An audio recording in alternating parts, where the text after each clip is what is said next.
आप सभी पाठकों का Gurukul coaching centre Hindi special में हार्दिक स्वागत एवं अभिनंदन है। आज हम इस वीडियो में नाटक गरुड़ ध्वज के एक एक प्रश्नों के उत्तर आपके समक्ष प्रस्तुत करेंगे। पहला प्रश्न है, गरुड़ ध्वज नाटक राष्ट्रीय चेतना का संदेश देता है, सिद्ध कीजिए। राष्ट्रीय चेतना का मतलब राष्ट्रीयता, राष्ट्र के प्रति विचार रखने की, राष्ट्रीयता की, राष्ट्र के प्रति अच्छे भावना रखने की। चेतना का अर्थ जागरूकता, राष्ट्र के प्रति जागरूकता का संदेश देती है, सिद्ध कीजिए। तो उत्तर है कि संकीर्णता को त्याग कर, यानी छोटी विचारधारा को त्याग कर, छोटे छोटे विचारों को त्याग करके सांस्कृतिक एकता, जो अपने देश की संस्कृति है उसमें एकता और अखंड भारत का संदेश देता है, यानी भारत अखंड ना होने पाए उसका संदेश देता है। यह नाटक विदेशी आक्रमणकारियों के सामने भारतीय राजाओं के बीच एकता, स्वार्थ से ऊपर उठकर राष्ट्रभक्ति और भारतीय संस्कृति के गौरव को पुनः स्थापित करने का आह्वान करता है। आह्वान माने बुलाना, आमंत्रित करना, किसी कार्य के लिए किसी को पुकारना, जो प्रबल राष्ट्रीय चेतना का परिचायक है, यानी जो मजबूत राष्ट्र के प्रति चेतना का, जागरूकता का परिचय देता है। नाटक धार्मिक संकीर्णता और संप्रदायों के बंधन का विरोध करता है, यानी धार्मिक संकीर्णता का विरोध करता है। धर्म के कारण जो राष्ट्र की भावना त्यागते हैं उसका विरोध करता है, और संप्रदायों के बंधनों का, यानी किसी भी संप्रदाय का व्यक्ति सबसे पहले उसके अंदर राष्ट्र के प्रति, राष्ट्र की राष्ट्रीयता होनी चाहिए, राष्ट्रीयता की भावना होनी चाहिए। इसमें जोर दिया गया है कि राष्ट्रहित सर्वोपरि है, यानी सबसे ऊपर राष्ट्रहित है, और धर्म से ऊपर उठकर देश के लिए सोचने की आवश्यकता है। संक्षेप में गरुड़ ध्वज नाटक विघटनकारी शक्तियों के विरुद्ध, विघटनकारी माने नाश करने वाली शक्तियों के विरुद्ध, तोड़ने वाली शक्तियों के विरुद्ध राष्ट्रीय एकता, सांस्कृतिक गौरव यानी संस्कृति की महानता और निस्वार्थ राष्ट्र प्रेम का संदेश देकर पाठकों में प्रबल राष्ट्रीय चेतना का संचार करता है, यानी पहुंचाने का काम करता है मन मन में। प्रश्न 2, दूसरा प्रश्न कह रहा है कि देश काल की दृष्टि से गरुड़ ध्वज की समीक्षा कीजिए। देश काल यानी स्थान और समय के नज़रिए से, इसका यही होता है, देश काल यानी वर्तमान स्थिति के नज़रिए से, जिस समय का नाटक लिखा जा रहा है, जिस समय के लिए, उसके नज़रिए से गरुड़ ध्वज का मूल्यांकन कीजिए। तो उत्तर हो जाएगा, गरुड़ ध्वज देश काल की दृष्टि से एक सफल नाटक है, जो प्राचीन भारत के गौरवपूर्ण इतिहास को आधुनिक राष्ट्रीय संदर्भों से जोड़कर प्रस्तुत करता है। यह भारतीय संस्कृति की रक्षा और राष्ट्रवाद की भावना का उत्कृष्ट चित्रण है। यह नाटक एक ऐतिहासिक राष्ट्रवादी नाटक है, जो शुंगकालीन भारत के, शुंग काल के समय, यानी जो राजा थे, भारत के सांस्कृतिक, राजनीतिक और धार्मिक पुनर्जागरण को चित्रित करता है। पुनर्जागरण माने पुनः जागरण करना, करवाना, किसी चीज़ के बारे में पुनः विचार करना, पुनः जागना। यह नाटक राजा पुनर्जागरण को चित्रित करता है। यह नाटक राजा विक्रमादित्य के संयमित व्यक्तित्व का अर्थ एक ऐसे व्यक्ति से है जो अपनी भावनाओं, विचारों, वाणी और व्यवहार पर पूर्ण आत्मनियंत्रण रखता हो, यानी संयमित रहता हो, नियंत्रित रहता हो। व्यक्तित्व के माध्यम से भारतीय गौरव यानी भारत की महानता, निष्ठा और धर्म संकट का कलात्मक चित्रण है। निष्ठा का मतलब समर्पण, आस्था या वफादारी से होता है। धर्म संकट का अर्थ समय समय पर बदलता रहता है। कभी कर्तव्य और धर्म के बीच फंसना होता है तो कभी असमंजस की स्थिति में धर्म संकट का प्रयोग हो जाता है। नैतिक दुविधा भी जहाँ आती है, यानी नीतियों के खिलाफ दुविधा, वहाँ भी नैतिक दुविधा में धर्म संकट का प्रयोग। कलात्मक चित्रण क्या होता है? कलात्मक चित्रण यानी कलात्मक प्रस्तुति, जो तत्कालीन यानी उस समय के आज़ादी के पूर्व भारत में राष्ट्रवाद की भावना जगाने के लिए लिखा गया था। प्रश्न तीसरा है, गरुड़ ध्वज एक ऐतिहासिक नाटक है, इस कथन की समीक्षा कीजिए।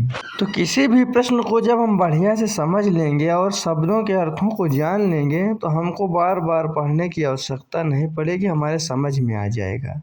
नाटक कहानियों में यदि हम ठीक से एक बार प्रश्नों के उत्तर देख लिए तो हम आराम से किसी भी प्रश्नों के उत्तर लिख लेंगे, क्योंकि लगभग अधिक प्रश्न मिलते जुलते ही रहते हैं। उत्तर लिखेंगे इसका कि गरुड़ ध्वज ऐतिहासिक तथ्यों के साथ साथ नैतिक मूल्यों का समावेश करने वाला एक सफल ऐतिहासिक नाटक है। नाटक में मौर्य वंश के पतन और शुंग वंश के उदय के समय की ऐतिहासिक घटनाओं को आधार बनाया गया है। इसमें गरुड़ ध्वज के माध्यम से सांस्कृतिक राष्ट्रवाद को दिखाया गया है। गरुड़ ध्वज एक साहसी, न्यायप्रिय और आदर्शवादी राजा हैं जो अपनी प्रजा के प्रति समर्पित हैं, जो नाटक के ऐतिहासिक गौरव को बढ़ाता है। प्रश्न चौथा, गरुड़ ध्वज नाटक में किस समस्या को उठाया गया है? उत्तर, पंडित लक्ष्मी नारायण मिश्र द्वारा रचित गरुड़ ध्वज एक ऐतिहासिक नाटक है जिसमें ईसा से 1 शताब्दी यानी जब से ईस्वी चालू होती है उससे पूर्व 100 वर्ष के पूर्व के प्राचीन भारतीय सांस्कृतिक, सामाजिक और राजनीतिक परिवेश के माध्यम से भारतीय गौरव, आदर्शवाद और धर्म परायणता यानी धर्म का पालन की पुनर्स्थापना की समस्या को प्रमुखता से उठाया गया है। संक्षेप में यह नाटक इतिहास के सहारे आधुनिक युग में भारतीय मूल्यों की पतन की समस्या को उठाते हुए आदर्शों को पुनः स्थापित करने का प्रयास करता है। प्रश्न 5वां, गरुड़ ध्वज नाटक में कौन सा अंक आपको सबसे अच्छा लगा और क्यों? यानी प्रथम अंक, द्वितीय अंक और तृतीय अंक में से कौन सा अंक आपको अच्छा लगा? तो पंडित लक्ष्मी नारायण मिश्र द्वारा रचित गरुड़ ध्वज नाटक का प्रथम अंक सबसे अधिक प्रभावशाली यानी प्रभावित करने वाला और रोचक है यानी इंटरेस्टिंग है। यह अंक विदिशा के तत्कालीन सांस्कृतिक, राजनीतिक और सामाजिक परिदृश्य को जीवंत करता है, जहां महाराज विक्रमादित्य के माध्यम से शुंगकालीन वीरता और आदर्श शासन की नींव रखी जाती है। यह अंक न केवल नाटक की रूपरेखा तैयार करता है बल्कि पात्रों के बीच के अंतर संबंधों यानी आपसी संबंधों और उनके चरित्र की गहराई को भी स्पष्ट रूप से उजागर करता है, प्रकाशित करता है। गरुड़ ध्वज के प्रतिपाद्य विषय, कथा वस्तु यानी सारांश पर प्रकाश डालिए।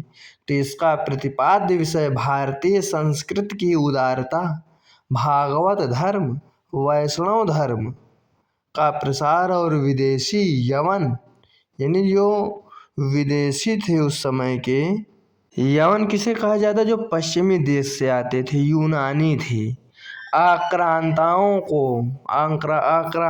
का भारतीय संस्कृति में विलय दिखाना है। आक्रांताओं यानी आक्रांता किसको कहा जाता था? यानी जो आक्रमणकारी होते थे, आताताई होते थे। विलय माने मिलना। नाटक का मुख्य संदेश धर्म, नीति और न्याय के आधार पर शासन चलाना है, न कि केवल शक्ति प्रदर्शन के माध्यम से। संक्षेप में यह नाटक इतिहास के पन्नों से आदर्शवाद और सांस्कृतिक गरिमा को पुनर्जीवित करने का प्रयास करता है। प्रश्न 7वां, गरुड़ ध्वज के पहले अंक में चित्रित घटनाओं को अपने शब्दों में लिखिए। उत्तर लिखेंगे कि पंडित लक्ष्मी नारायण मिश्र द्वारा रचित नाटक गरुण ध्वज का प्रथम अंक ऐतिहासिक और सांस्कृतिक दृष्टिकोण से महत्वपूर्ण है। इस अंक की घटनाएं मुख्य रूप से विदिशा में घटित होती हैं, जहाँ का वातावरण सुखी और शासन व्यवस्था सुदृढ़ चित्रित की गई है। अंक के अंत में यह समाचार मिलता है कि काशी का सेनापति देवभूति एक यवन श्रेष्ठी की पुत्री कौमुदी का अपहरण कर ले गया है, जिसके बाद विक्रमित्र कालिदास को तुरंत कौमुदी को मुक्त कराने और काशी पर चढ़ाई करने का आदेश देते हैं। प्रश्न 8वां, गरुण ध्वज नाटक के द्वितीय अंक की कथा संक्षेप में लिखिए। तो नाटक गरुण ध्वज ईसा पूर्व पहली शताब्दी के द्वितीय अंक में भारतीय संस्कृति के पुनरुत्थान यानी पुनः उत्थान, पुनः किसी चीज को अस्तित्व में लाना, वैदिक धर्म की पुनर्स्थापना और विदेशी सांस्कृतिक प्रभाव के साथ संघर्ष को प्रमुखता से दिखाया गया है। यवन का अर्थ बता दिया हूँ, जो पश्चिमी देश के लोग थे उनको यवन कहा जाता था, यानी एक हिसाब से जो आक्रांता वगैरह हमारे देश में आए थे यूनानी ना।